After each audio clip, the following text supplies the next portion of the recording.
नमस्ते दोस्तों, मेरा नाम है अक्षय और आपके सामने लेके आया हूँ आज कुछ नई टेक्निकल बातें।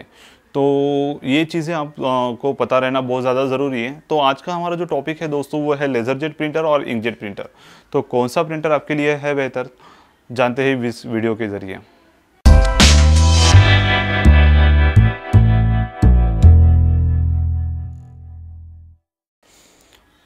तो दोस्तों, आप अगर कभी प्रिंटर ख़रीदना चाहते हो या फिर आपका कुछ स्टडीज़ मटेरियल आपको प्रिंट करना है या फिर बहुत ज़्यादा आपको प्रिंट आउट की ज़रूरत पड़ती है, आप बाहर जाके प्रिंट आउट निकालते हो, तो आप सबसे पहले सोचते हो कि घर पे प्रिंटर लेना है।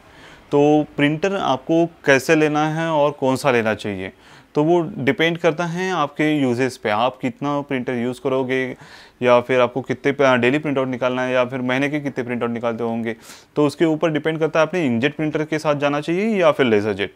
और दोनों के बीच में जो डिफरेंस है वो बहुत ज़्यादा है दोस्तों, क्योंकि जो इंक की जो रिक्वायरमेंट है वो भी अलग है, पावर की रिक्वायरमेंट दोनों को अलग है। उसके बाद में इकोनॉमिकली भी, यानी जो अमाउंट जो है, दोनों की प्राइस जो है बहुत ज़्यादा डिफरेंस है दोनों अमाउंट में।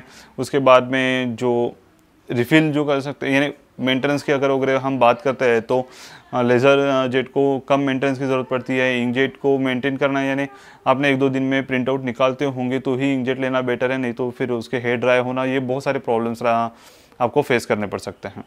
तो सबसे पहले हम बात करते हैं लेज़र प्रिंटर। ये इसके नाम में आपको पता चल जाता होगा कि ये लेज़र टेक्नोलॉजी के बेस ऊपर प्रिंटर हैं। और इसमें कलर लेज़र प्रिंटर भी आते हैं, लेकिन थोड़े एक्सपेंसिव रहते हैं, क्योंकि उसमें अलग अलग 4 कार्ट्रिजेस लगे रहते हैं, हर एक के लिए अलग अलग टोनर पाउडर लगता है। टोनर पाउडर यानी अगर आप लेज़र प्रिंटर यूज़र होंगे तो आपको पता होगा टोनर पाउडर क्या रहता है। एक मैग्नेटिक पाउडर रहता है जो पेपर के ऊपर या पेस्ट होके उसके बाद में वो फ्यूजिंग से पेपर को हीट करके उसके पेपर के ऊपर चिपक के बाहर आ जाता है। और इंकजेट में जैसे नॉर्मल आपकी पेन की या फिर कोई दूसरी जो गीली वाली जो इंक रहती है, वैसे इंकजेट में रहता है दोस्तों।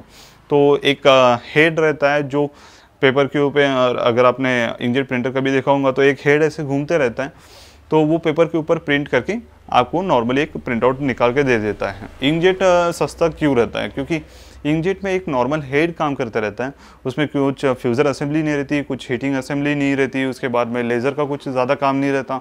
एक कंप्यूटर से आप नॉर्मल प्रिंट आउट देते हो और वो इंकजेट प्रिंटर आपको प्रिंट कर दे देता है। उसके बाद में उसकी जो इंक जो है उसके पीछे बहुत ज़्यादा काम नहीं करना पड़ता, शार्पनेस नहीं रहती है उतनी ज़्यादा, और एक्सपेंसिव भी रहता है। अगर अभी हम बात करेंगे जो प्रिंट आउट जो निकलता है वो इंकजेट का एक्सपेंसिव रहता है या फिर लेज़र जेट का, मेरे हिसाब से इंकजेट का जो है, इंकजेट जो अभी ऐड अगर आप देख रहे होंगे टीवी पे तो बताते हैं 7 पैसे में निकलता है, 10 पैसे में निकलता है।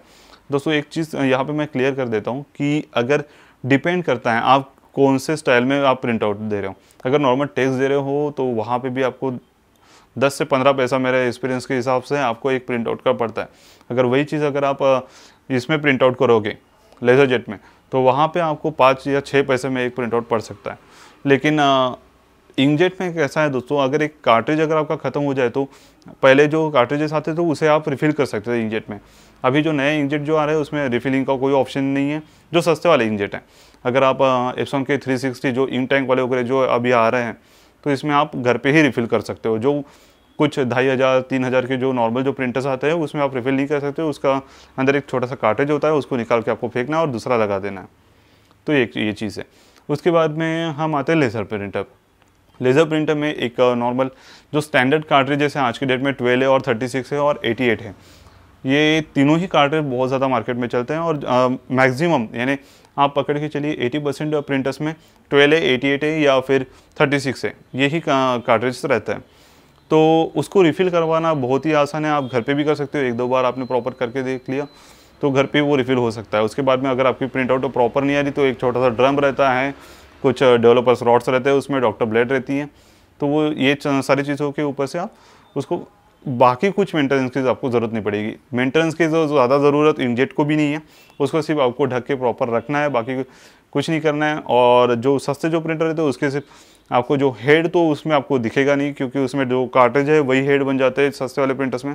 अगर आप 9000-10,000 तक के इंकजेट अगर प्रिंटर लेते हो तो उसके हेड्स रहते हैं और जो रिफिलिंग टैंक रहती है वो आउटसाइड में रहती है।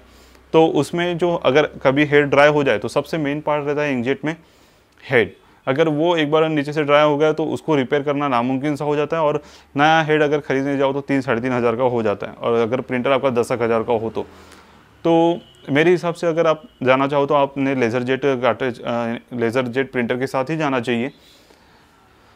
और अगर कुछ आपको लगता हो, कुछ आप सजेशन मुझे देना चाहते हो तो नीचे आप कमेंट में मुझे दे सकते हो, या फिर आप कुछ उसके बारे में और पूछना चाहते हो तो आप नीचे कमेंट्स में मुझे पूछ सकते हो।